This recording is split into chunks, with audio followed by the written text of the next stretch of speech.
The Lord be with you. Ever-giving God, open our eyes and ears, that we might hear your call to love and serve those who do not have enough. Amen. Our Old Testament reading this morning will be from Genesis chapter 18, verses 1 through 16. On your pew Bible, you can follow along if you wish, starting on page 14. The Lord appeared to Abraham by the oaks of Mamre as he sat at the entrance of his tent in the heat of the day. He looked up and saw 3 men standing near him. When he saw them, he ran from the tent entrance to meet them and bowed down to the ground. He said, "My Lord, if I find favor with you, do not pass by your servant. Let a little water be brought, and wash your feet and rest yourselves under the tree. Let me bring a little bread that you may refresh yourselves, and after that you may pass on, since you have come to your servant." So they said, "Do as you have said." And Abraham hastened into the tent to Sarah and said, "Make ready quickly 3 measures of choice flour. Knead it and make cakes." Abraham ran to the herd and took a calf, tender and good, and gave it to the servant, who hastened to prepare it. Then he took curds and milk and the calf he had prepared and set it before them, and he stood by them under the tree while they ate. They said to him, "Where is your wife Sarah?" And he said, "There, in the tent." Then one said, "I will surely return to you in due season, and your wife Sarah shall have a son." And Sarah was listening at the tent entrance behind him. Now Abraham and Sarah were old, advanced in age. It had ceased to be with Sarah after the manner of women. So Sarah laughed to herself, saying, "After I have grown old, and my husband is old, shall I have pleasure?" The Lord said to Abraham, "Why did Sarah laugh and say, 'Shall I indeed bear a child now that I am old?' Is anything too wonderful for the Lord? At the set time I will return to you in due season, and Sarah shall have a son." But Sarah denied, saying, "I did not laugh," for she was afraid. He said, "Oh yes, you did laugh." Then the men set out from there, and they looked towards Sodom, and Abraham went with them to set them on their way. The word of the Lord. Thanks be to God.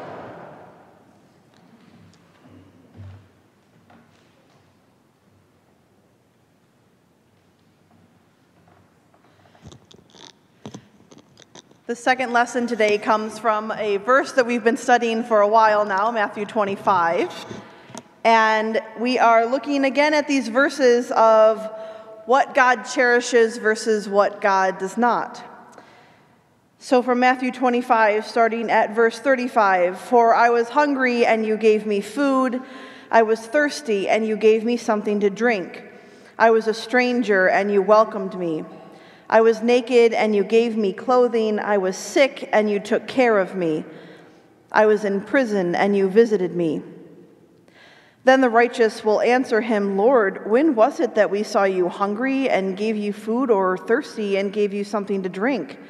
And when was it that we saw you a stranger and welcomed you, or naked and gave you clothing? And when was it that we saw you sick or in prison and visited you?" And the king will answer them, "Truly I tell you, just as you did it to one of the least of these who are members of my family, you did it to me." The word of the Lord. Biblical interpretation is a very serious matter. Churches have been fractured over disputing ways to read the Bible. It is a first-year requirement of all seminarians to learn these methods, and it is the first step that pastors take on their week journey towards a sermon. One of the methods that I find particularly helpful for me is to look at what actions God cherishes versus what actions God despises. I figure if I can live my life in a way that leans a little bit more towards the cherished actions, then I'm probably doing pretty good. Matthew 25 is a treasure chest of these cherished behaviors: feeding the hungry, clothing the naked, visiting the prisoner, welcoming the stranger. All these actions are so cherished by God that God says thank you to the people that do these things. The people are confused because they don't remember doing these things for God, but God tells them that if you did it for anybody, you have done it for me.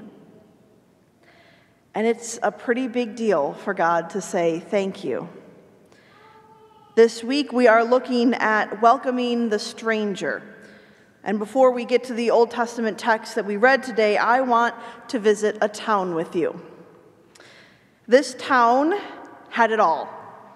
Safety, they had plenty of food and water, they had plenty of space. It was a great place to live, and word had gotten out. And so one day, a few friends showed up in town wanting to see this greatness for themselves. They are strangers, but one man welcomes them into his home. Soon, this welcoming man's neighbors hear about the strangers in town, and they start to become fearful.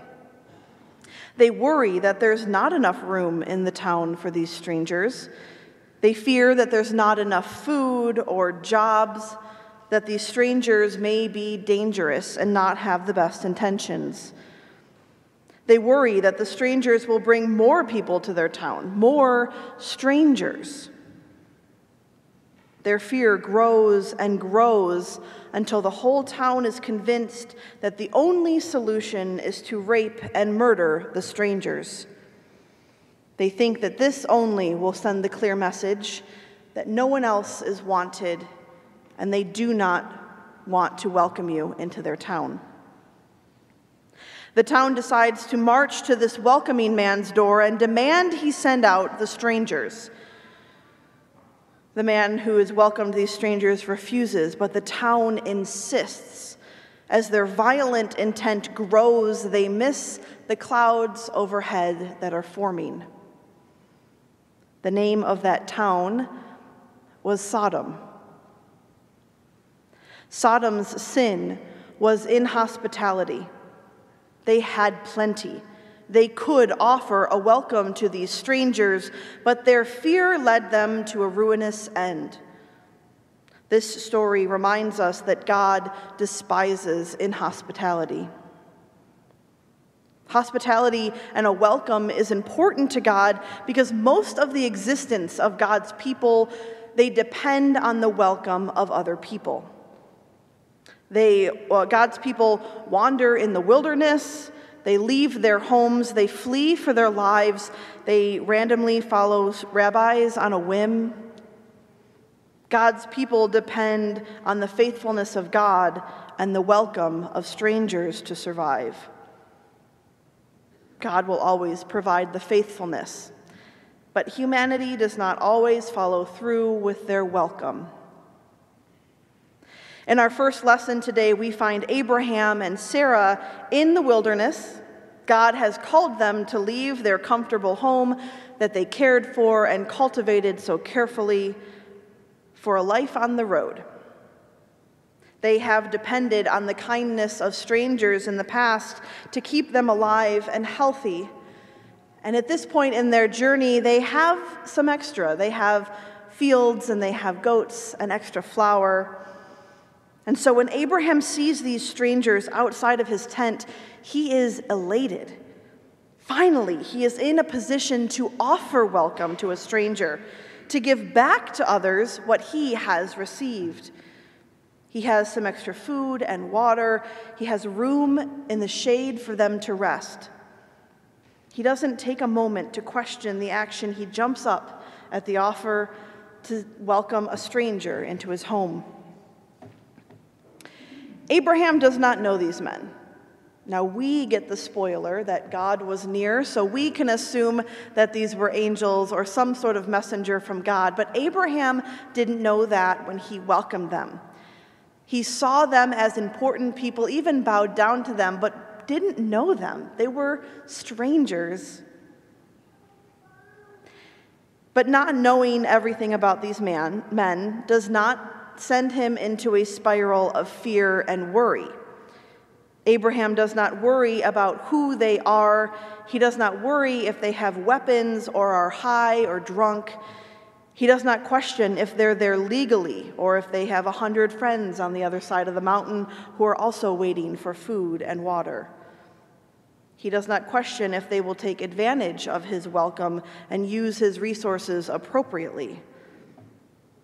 All Abraham knows is that he has enough and that he can be a blessing to strangers. Well, he knows one other thing. He knows that God has specifically asked him to be a blessing to others, that this is a call and a mandate on who he is supposed to be in the world. So when he sees people and he sees his full packs, he does not hesitate to offer that welcome because he knows it is what God cherishes. He does not let the fear that Sodom had take hold of his heart. That doesn't mean that he's not afraid.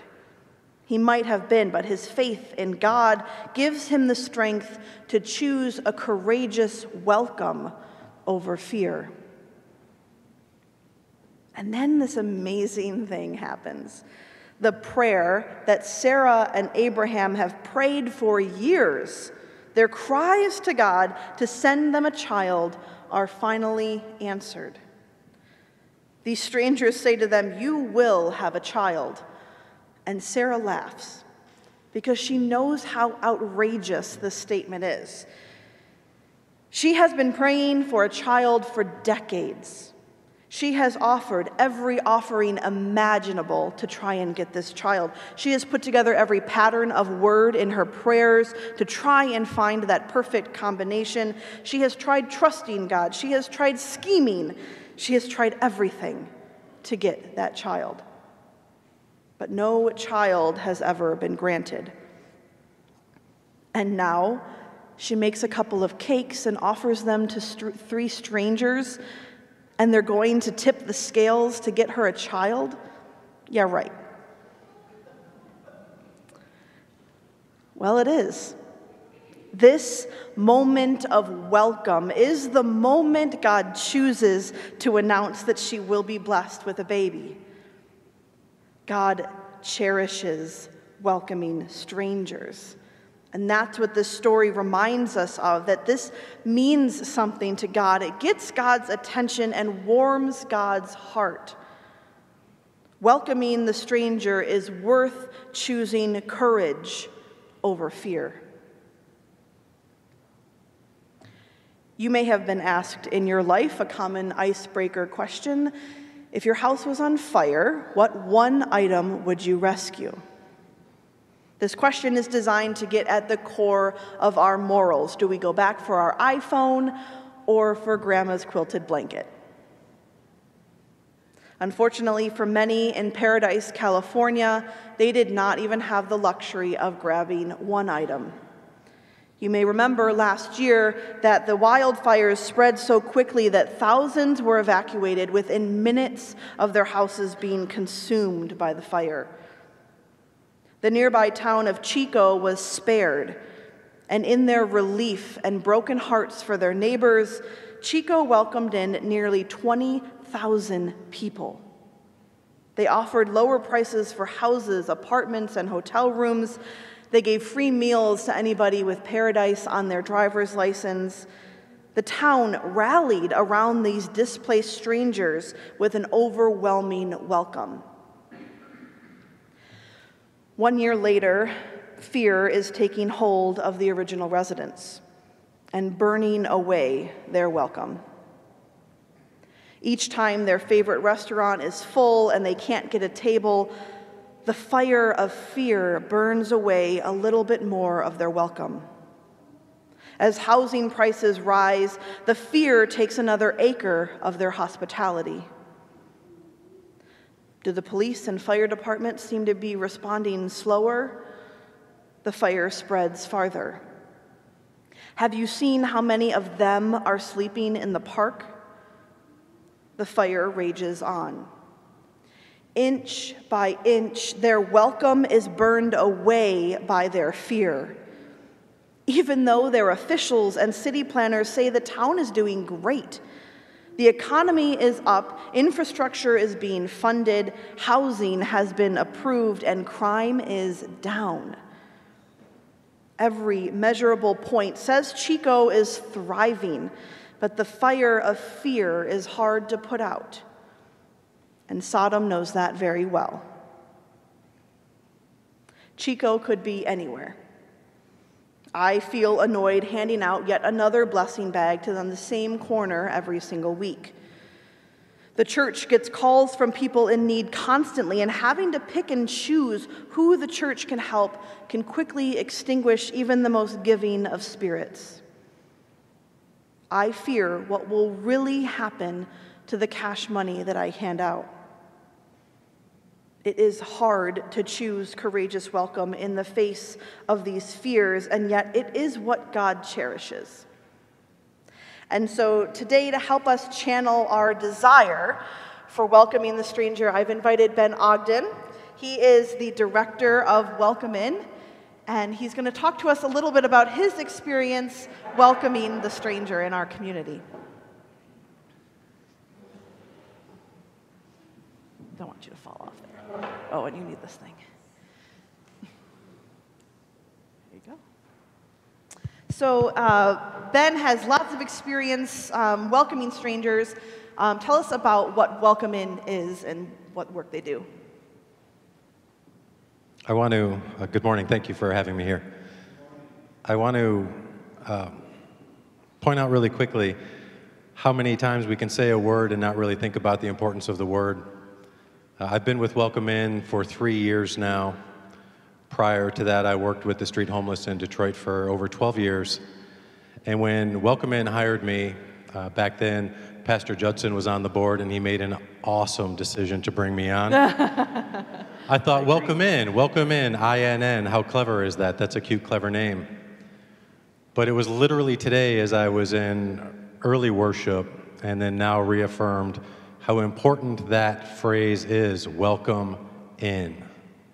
It is more than just a clever play. It is more than just a cute logo. It is the foundation of what we do. And what Welcome In is a low-barrier day center that welcomes in the lost and discarded members of our community. We are the only low-barrier homeless shelter in South Oakland County.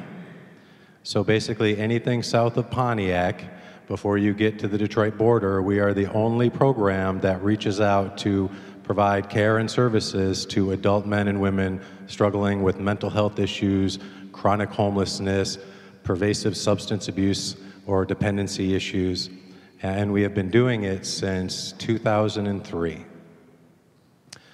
A very quick bit of history as to how we came to be is in the mid to late 90s, in the wintertime, there were two, for those of us who are older, I remember the Andy Griffith show when there was a character named Otis. He was the town drunk.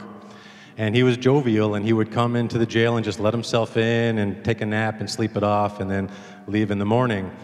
Well, we had two men like that in the mid to late 90s, and sadly at that time they were not able to get access to any of the area shelters that were being funded by the county, and both of them expired one winter. In response to that, some area churches in the Royal Oak area decided to open an emergency nighttime shelter. And as they did that, that created a draw of homeless people to an area that had never had to deal with welcoming in that many people.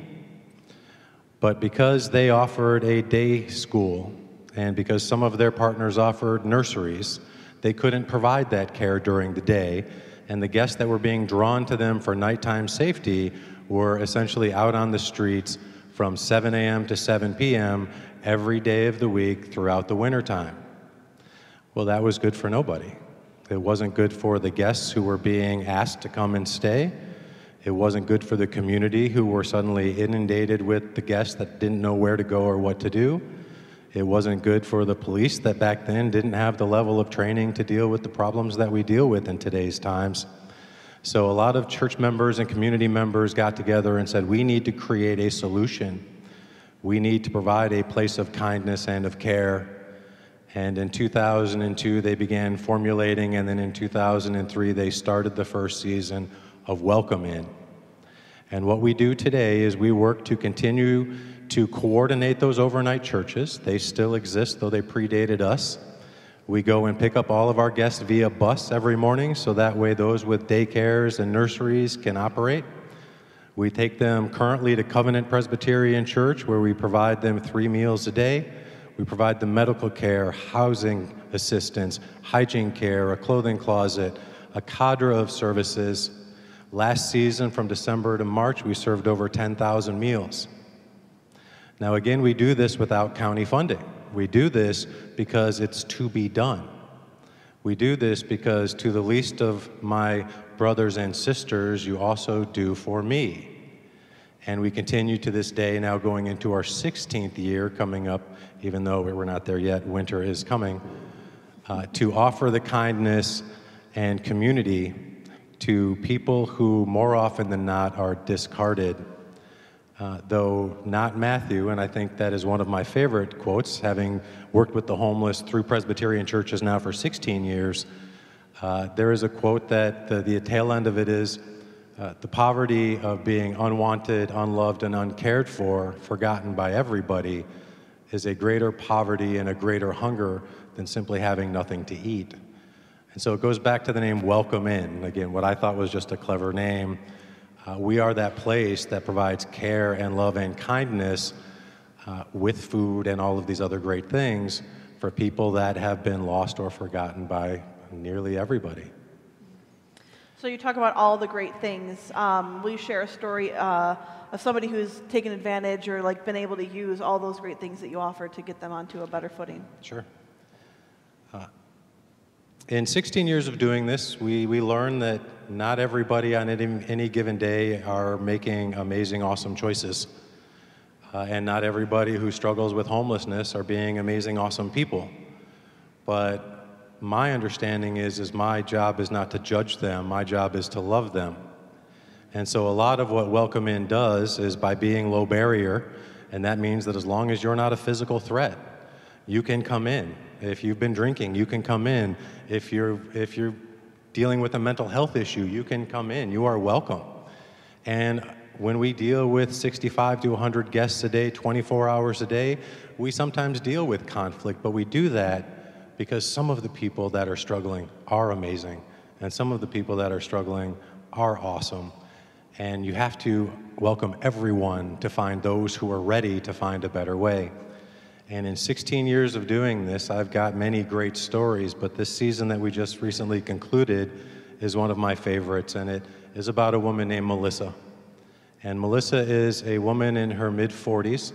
She was born deaf. She was provided cochlear implants when she was a child. Those are the implants that they put behind your ears.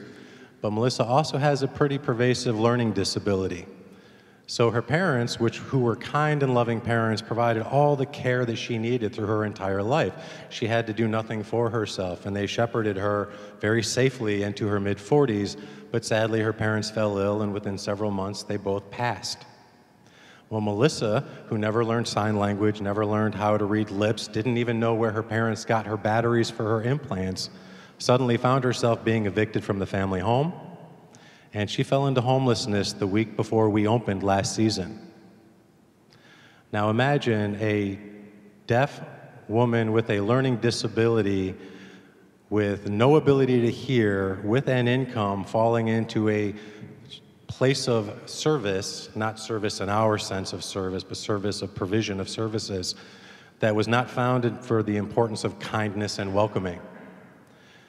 In my opinion, after 16 years, she would have quickly become a victim of some inappropriate actions or behaviors. Fortunately, she came to us. And because we began with the purpose and the point of kindness and care, we directly worked with her very quickly at a much slower pace, writing out everything we would say every day until we could find out ways to get her implants repaired, until we could connect her to housing. Well, once we got her connected to housing and she was able to qualify for that, she was put into an apartment out in Waterford because the housing in Oakland County tends to put people where there's availability. But she didn't know how to use a bus. She didn't know how to read a bus schedule. Who in here knows how to read a bus schedule? She didn't know where to get a bus schedule. So we then worked with her on that. We then connected her to people that could work with her and interpret and teach her some basics of sign language. But then when we went and checked on her, we found that she had an apartment and she had a bus schedule, but it was an empty apartment. She was literally sleeping on a floor in a town she'd never been to, trying to find buses she had never heard of. And we continued to work with her and learned the bus routes and took her to furniture banks and helped her furnish her apartment. And our case manager still to this day works with her on budgeting and coupon cutting and menu planning. And these are all these things that her parents loved her so much that they didn't want her to have to worry. But sadly, they disabled her from being able to do it as she got older and when the time came. And the point is now, as we exist today, she is in independent living. She has qualified and receives what is called permanent supportive housing, which means that the state agrees that she can take care of herself, but she will need some help. So she is safe. But not only is she safe, she's starting to thrive. And if we didn't exist, if we didn't welcome 65 to 100 people a day, again, not all of them awesome, to afford a place for Melissa to go where she could feel safe, where she could be welcomed, where she could trust that we would care enough, then I don't think she would be with us today. And so after 16 years, it took me almost 16 years to find my favorite story, just like it took me 3 years to realize that Welcome In is a pretty awesome name beyond just being clever.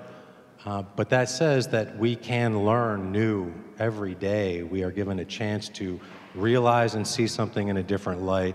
No matter how many times we looked at it before, we just need to look at it once the right way to see the way it's to be done. So I would say Melissa's our favorite success story. Yes.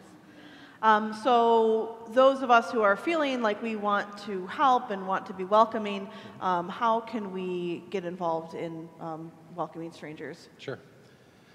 So what I always recommend, certainly first off, and we'll get the terrible thing out of the way, is a program that exists on the kindness of churches like you. And again, I believe we're a great program. I wouldn't be here if we weren't.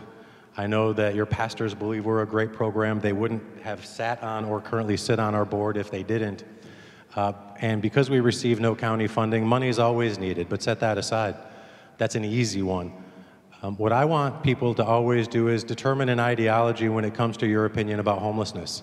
You either believe in the need to help, you believe that these folks are lost and broken, and then find a way that you can comfortably do so. As Pastor Bethany had referenced, she doesn't want to have to think about whether or not giving money to someone was a good or bad decision. According to God, helping is a good decision.